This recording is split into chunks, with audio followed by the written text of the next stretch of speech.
À Québec, le ministre de la Santé, Christian Dubé, a déposé ce matin le projet de loi pour élargir l'accès à l'aide médicale à mourir aux personnes inaptes, comme celles souffrant d'Alzheimer. En Véronique, il y a un consensus à l'Assemblée nationale pour adopter ce projet de loi, que ça devienne loi rapidement.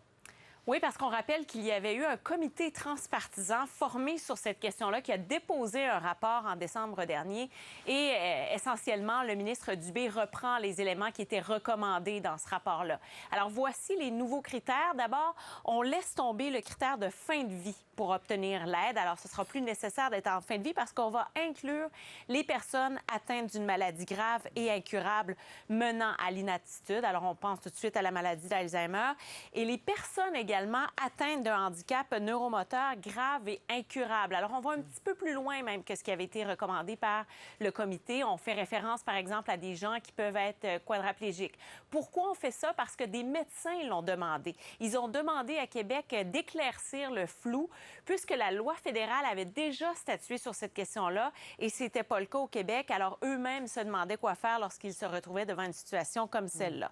La personne devra elle-même faire la demande de manière libre et éclairée. Elle pourra le faire de façon anticipée, évidemment, mais elle doit être assistée d'un professionnel compétent. Ça veut dire également qu'on donne plus de pouvoir à des infirmières praticiennes spécialisées. On écoute Christian Dubé.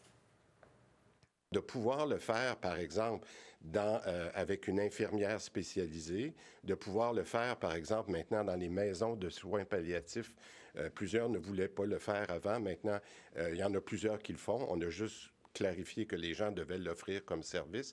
Alors, je pense qu'on est en ligne avec des éléments, je dirais, de prise en charge et d'avoir plus de professionnels qui peuvent venir nous aider.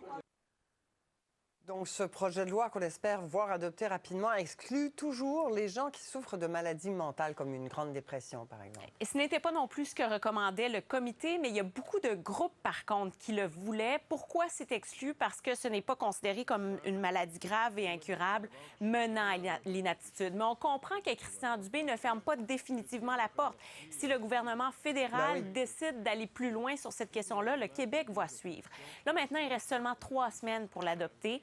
Mais il est confiant qu'avec le consensus, justement, les partis d'opposition qui risquent de donner leur accord, on pourrait l'adopter peut-être d'ici la fin de la session. Oui, mais en même temps, c'est un sujet tellement délicat. Alors, à suivre. Sensible. Donc, Véronique Prince à Québec, merci beaucoup. Merci.